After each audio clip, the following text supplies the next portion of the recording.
O Amuzu... Tem coisa do Amuzu, hein? Tem. O Amuzu, para quem não sabe, ele é muçulmano. Tá? Essa é a religião dele. Ele é um belga, ganês belga, que ainda não se decidiu se vai jogar por Gana ou pela Bélgica. Ele a cada momento fala... Ele já falou lá atrás na Bélgica que só jogaria pela seleção da Bélgica e já falou depois, mas não, ele joga pela seleção de Gana. se considera ganês, né? Agora ele tá falando isso. Ele se considera ganês. Né? Enfim, o fato é que o Amuzu, que é um dos destaques do Grêmio, tem feito grandes partidas, ele segue o Ramadã, que é o momento que eles respeitam e jejuam, não se alimentam, não comem quando o sol nasce até o sol se pôr. Só que no final de semana tem jogo do Grêmio. E tem jogo do Grêmio, que hora é? 6h30. 6h30. Pela informação que eu tenho, o sol vai se pôr só às 7h04 da noite. Então, até às 7h04 da noite, ele não pode se alimentar. Ele não pode ter nenhum tipo de alimentação. Ou seja, ele vai estar em jejum. E aí? Eu fui buscar informações, JB, de duas fontes, tá, sobre isso. Gente que trabalhou nos Emirados Árabes, que trabalhou em países que têm uma incidência grande de atletas que seguem, são muçulmanos, né, e seguem o Ramadã, e também com quem trabalha com futebol no Brasil e trabalhou com o Amuzu no Grêmio já no ano passado, quando ele também passou por esse período. Né? Quando ele chega, ainda era o Quinteiros o técnico, o Amuzu ele passa pelo período do Ramadã aqui em Porto Alegre. Esse é um período que é o mês sagrado, né, no calendário islâmico, e aí são 30 dias, basicamente, às vezes até um pouco mais. A ideia esse ano é que seja de 17 de fevereiro a 19 ou 20 de março, então vai passar um pouquinho de um mês.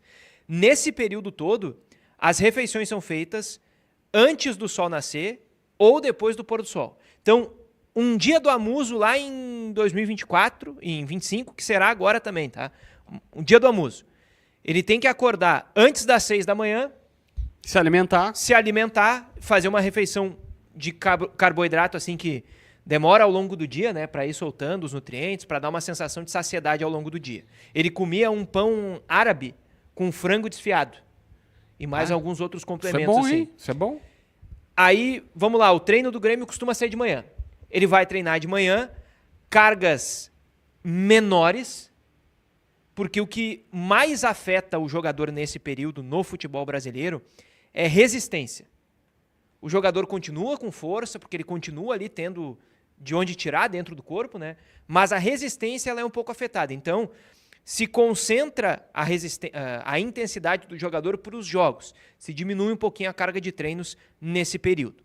Aí, bom, treinou de manhã, ele vai ter que tirar um sono de tarde. Porque como ele acordou mais cedo para comer, ele está cansado. Ele está com o sono afetado. Aí vai ter que tirar um sono ali de tarde. Os jogadores são, nesse caso, né, o Amuzu, que é muçulmano e vai cumprir o Ramadã. Ele tem quase uma obrigação, mas uma recomendação muito forte para ficar em ambientes climatizados, para não suar, porque isso perde líquido. Então, como ele está sem beber água e sem comer desde 6 e pouco da manhã e fez um treino muito forte, ele está em déficit dessas valências no corpo, né?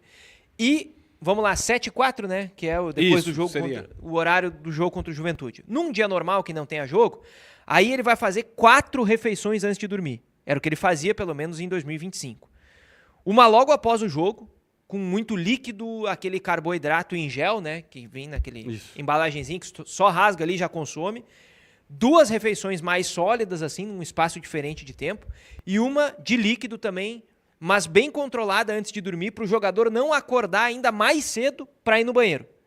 Então, o que é a maior preocupação de quem trabalha com atletas que são adeptos do Ramadã, né, que cumprem o Ramadã nesse período? Existe uma preocupação muito maior com a recuperação do que necessariamente o desempenho dentro do jogo. Por quê? É o sono que é mais prejudicado pela mudança dos horários de alimentação, é o período maior sem alimentação enquanto, né, o jogador faz uma atividade física de intensidade e não repõe logo em seguida. Mas o Amuzu deu uma entrevista, inclusive, para o Rodrigo Oliveira, da Rádio Gaúcha, no ano passado, dizendo que passou tranquilamente assim, pelo Ramadã em Porto Alegre. E aí, uma última coisa sobre isso, JB. Eu procurei também o que a literatura médica, esportiva diz sobre isso, né? Existem estudos que dizem que esses 30 dias de um sono diferente, uma alimentação diferente, eles não têm tanta incidência em aumento de lesão. Mas isso se diz muito de estudos feitos a partir de países que têm um respeito ao Ramadã, que mudam o horário do treino para a noite, então adaptam isso. No Ocidente, nos países de cristianismo especialmente, né, que não seguem o Ramadã, existe, por essa amostragem, um número maior de lesão. O Grêmio não justifica que, por exemplo, o Amuso teve mais lesão no ano passado por conta disso. O Grêmio entende que passou tranquilo por isso até, mas tem ali um ou outro prejuízo que o jogador acaba sofrendo. É a fé dele. A gente vive num país onde muitos jogadores, por exemplo, são crentes, são religiosos e fazem cultos. Talvez vou errar aqui algumas palavras, mas fazem reuniões, leem a Bíblia juntos e tal. Vários são os jogadores que a gente popularmente chamou de atletas de Cristo, e vários deles se reúnem para esse propósito na concentração, inclusive, e é autorizado pelos clubes, por óbvio, porque a fé deles. Esta é a fé do Amuso. E ele segue isso como um ato de devoção, como um ato da sua cultura, da sua religião. Para a gente não falar assim, olha, mas, né, poxa, o jogador tá... Eu peguei aqui uma lista, tá, de jogadores que praticam o Ramadã.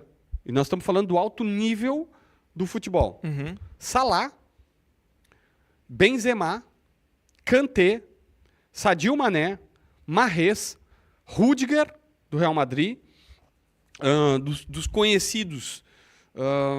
Cara, dos mais conhecidos são esses. Tem o Fofana do Chelsea, tem o Onaná do Aston Villa, que mais aqui? Mas assim, dos mais conhecidos, tá? Mohamed Salah, Karim Benzema, N'Golo Kanté, Sadio Mané. Cara, só esses caras aqui, eles seguem o Ramadã e eles fazem isso e conseguem desempenhar. Ninguém vai chegar aqui e dizer que o Salah não joga, né? Tem algumas informações importantes também até sobre como as federações ou as confederações estão entendendo isso. A UEFA ela tem um protocolo já para entregar... Parar o jogo... Para subsidiar em relação à alimentação. Uhum. Um protocolo de alimentação que a UEFA prepara e entrega para ajudar a basear os clubes em como manejar isso. E em relação a jogos, a Premier League, por exemplo, ela já tem um planejamento um protocolo de parar o jogo para o jogador fazer... para ingerir ali o gelzinho de carboidrato. Só tem uma diferença que é bem importante do Rio Grande do Sul. No futebol do Rio Grande do Sul, na metade do primeiro tempo, a partida vai parar. É que eu acho que ainda não vai ser, né? Se o sol já tiver se posto, aí o Amuso ele pode fazer a ingestão. 6h30. 6h30, né? O jogo é 6h30. Se é 7h04, vai dar. Não. Vai dar. Não, vai estar 44. O quê? Se é 6h30 o jogo. Tá. A gente vai correr 30 minutos até... 34 minutos só. Pois é, quando chegar o intervalo já vai ter... Intervalo, mas eu tô dizendo assim, ó, se por exemplo aquela parada técnica para hidratação que tem no campeonato mas se tiver um lance de VAR, às vezes o atleta pode ir à beira do campo ali rapidinho e fazer, porque os atletas já consomem esse carbogel normalmente. Normalmente, E um último detalhe sobre isso, que é uma particularidade do Rio Grande do Sul, tá? E isso impactou o Amuso no ano passado. Se a gente for comparar com outras regiões do Brasil, o sol nasce mais cedo no Rio Grande do Sul e se põe mais tarde. Então isso aumenta o período do jejum de quem vive no Rio Grande do Sul e eventualmente pratique o Ramadã.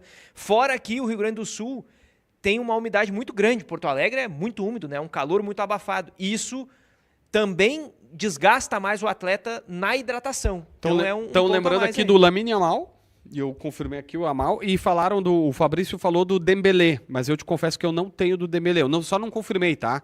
Mas o Yamal confirmei, tem até reportagens dele aqui e tal, e o quanto que ele segue a cultura dele, é a crença dele, e, enfim, cabe a gente respeitar e, claro, tentar adaptar, porque se organizar direitinho dá para todo mundo fazer a sua crença.